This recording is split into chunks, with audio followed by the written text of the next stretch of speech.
അങ്ങനെ നമ്മൾ 2 ദിവസം തുടങ്ങിയ കിണർ പൂർത്തീകരിച്ച് കഴിഞ്ഞു. ഇന്നൊരു അര ദിവസത്തെ പണിയും കൂടി ഉണ്ടായിരുന്നു. അങ്ങനെ കിണറിപ്പോൾ നമ്മളിട്ട് വെള്ളം മുക്കാല കാലൊക്കെ സെറ്റ് ചെയ്ത് നമ്മളെ കപ്പി കെട്ടാനുള്ളതും വെള്ളം കോരി എടുത്തു വെക്കാനുള്ളതും ബക്കറ്റ് കുളത്തി വെക്കാനും. അപ്പോൾ നമ്മളെ കിണർ പൂർണ്ണ പണി കഴിഞ്ഞു.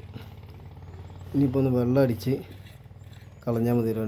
ഒരു വീട് പണി കയറാൻ നേരത്തേക്കും ഒന്ന് ചെയ്ത് കൊടുക്കുക.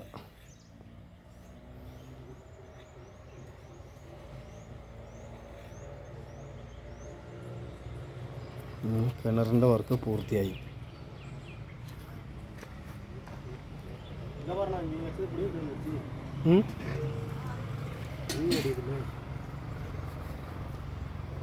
അത് സൈഡിൽ அப்படியே லைட்டாக அமுத்தி வச்சா போதும். தேய்ச்சா போயிடும். அமுத்தி வச்சா போதும், காயினும். அப்படியே வச்சிரு, மெதுவாக வச்சிரு, காஞ்ச நின்றோம்.